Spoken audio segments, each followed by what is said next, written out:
सुप्रभातम बहनों, आज मैं तुमको पाठ एक सूरदास पढ़ाऊंगी। सूरदास जी का परिचय इस प्रकार है। परिचय। कृष्ण भक्त कवि सूरदास जी का जन्म बैसाख शुक्ल सन सम्मत 1540 में हुआ माना जाता है। इनका जन्म स्थान आगरा और मथुरा के बीच स्थित रुनुकता ग्राम माना जाता है। कुछ विद्वान दिल्ली के निकट सिही ग्राम को इनकी जन्मस्थली मानते हैं। इनके पिता का नाम रामदास बताया जाता है। वार्ता साहित्य एक ऐतिहासिक ग्रंथ है और भक्तमाल भी एक ऐतिहासिक ग्रंथ है। इन दोनों के आधार पर ये सारस्वत ब्राह्मण कहे गए हैं। किंतु साहित्य लहरी में एक पद है जिसमें ये पृथ्वीराज के अमात्य का मतलब वैसे तो मंत्री होता है, लेकिन सदा साथ रहने वाला तथा राजकवि चंद्रवरदाई के वंशज बाण भट्ट मालूम होते हैं। इस पद से बहुत सी बातें ज्ञात होती है। इसी पद के आधार पर कहा जाता है कि ये नेत्रहीन होने के कारण एक अंधकूप में गिर पड़े, अंधेरे कुएं में बिल्कुल गिर पड़े। 6 दिन वहाँ पड़े रहने के बाद भगवान श्री कृष्ण ने इन्हें दर्शन दिए।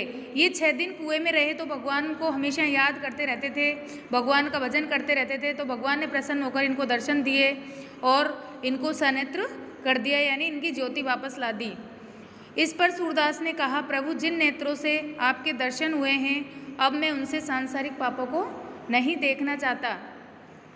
उनके निवेदन से नेत्र सदा के लिए फिर भगवान ने बंद कर दिए, लेकिन उन्हें प्रज्ञा चक्षु प्राप्त हो गए, ज्ञान रूपी चक्षु प्राप्त हो गए। सूरदास जी जन्म से अंधे थे, यह विवादास्पद है। मतलब कुछ लोग इस जन्म के बाद का अंधा मानते हैं, कुछ लोग जन्म से अंधा मानते हैं। इस संबंध में अधिकांश विद्वानों का मत है कि जीवन के अंतिम समय में वे अंधे हुए थे, क्योंकि इसका प्रमाण हमें इनके पदों में मिल जाता है। या माया झूठी की लालच दुहु द्रंग अंध भयो। यानी सूरदास जी कहते हैं कि इस संसार की मोह माया ने मेरी आंखों पर पर्दा डाल रखा है। धन रूपी माया के लोभ में आकर मैं अंधा हो गया हूँ, जिससे मुझे प्रभु भक्ति रूपी मार्ग दिखाई नहीं देता है। इस पंक्ति के माध्यम से तुलसीदास जी ने यही कहा है लोगों से। आचार्य वल्लभ ने अपने सिद्धांतों में सूरदास जी को दीक्षित किया, यानी गुरु दीक्षा दी। मतलब उनके गुरु का नाम आचार्य वल्लभ था और उसी समय से उनकी दास्य भाव की भक्ति सख्य भाव में परिणत हो गई। परिणत का अर्थ होता है परिवर्तित करना या बदलना। दास्य भक्ति क्या होती है? दास्य भक्ति होती है ईश्वर के समक्ष नतमस्तक होकर उसकी सेवा और आज्ञा पालन में ही लग जाना दास्य भाव की भक्ति कहलाती है। उसके मतलब ईश्वर के समक्ष नतमस्तक होकर उसकी सेवा और आज्ञा पालन को ही सर्वाधिक महत्व देना दास्य भक्ति कहलाती है। ईश्वर को ही अपना परम मित्र समझकर अपना सब कुछ उसे समर्पण कर देना ही सख्य भाव की भक्ति कहलाती है। तो अपने गुरु वल्लभाचार्य जी के आज्ञा अनुसार उन्होंने ईश्वर की कथा को भाषा में वर्णन करने का कार्य प्रारंभ कर दिया। सूरदास जी की उपलब्ध रचनाएं 3 है: सूर सागर, साहित्य लहरी और सूर सारावली।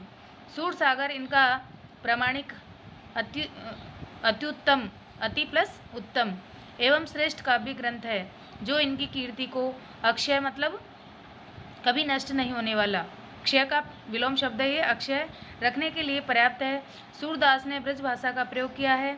इनके पूर्ववर्ती किसी भी कवि की भाषा में काव्य छटा न तो इतनी साहित्यिक है और न ही इतनी सौंदर्यपूर्ण।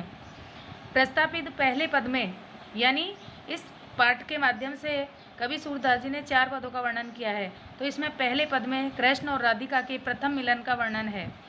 अपरिचय यानी अनजान की दीवार कृष्ण के पहल से समाप्त होती है। राधिका बहुत चतुराई से कृष्ण की खूबियों एवं खामियों यानी कमियों को ब्याज स्तुति में कह जाती है। ब्याज स्तुति अलंकार होता है। इसका अर्थ होता है वाक्य में जब निंदा के बहाने प्रशंसा की जाए तो वहाँ ब्याज स्तुति अलंकार होता है, यानी बुराई भी कर रहे हैं हम लेकिन उसके पीछे उसकी अच्छाई छुपी होती है, वो ब्याज स्तुति होती है। तो राधिका कृष्ण जी की ब्याज स्तुति कह जाती है। अंततः कृष्ण राधिका को संग खेलने के लिए आमंत्रित करते हैं। शेष 3 पदों में उद्धव और गोपियों के संवाद है। इसे भ्रमर गीत के रूप में माना जाता है।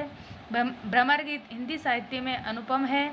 उद्धव निर्गुण ब्रह्म के प्रवक्ता के रूप में गोकुल आते हैं। निर्गुण ब्रह्म होता है। निर्गुण ब्रह्म में ईश्वर को अनादि और अनंत बताया गया है। इसमें ईश्वर का ना रूप होता है, ना रंग होता है, ना आकार होता है। किंतु कृष्ण के सम्मोहन में डूबी गोपियों के विचार सुनकर उद्धव जी निरुत्तर हो जाते हैं।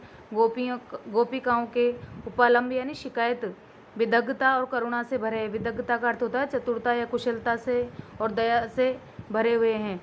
गोपियों के व्यंग वाणों से उद्धव का हृदय छलनी हो जाता है और वे स्वयं कृष्ण में हो जाते हैं। आस्था के समक्ष उद्धव के सिद्धांत फीके पड़ जाते हैं।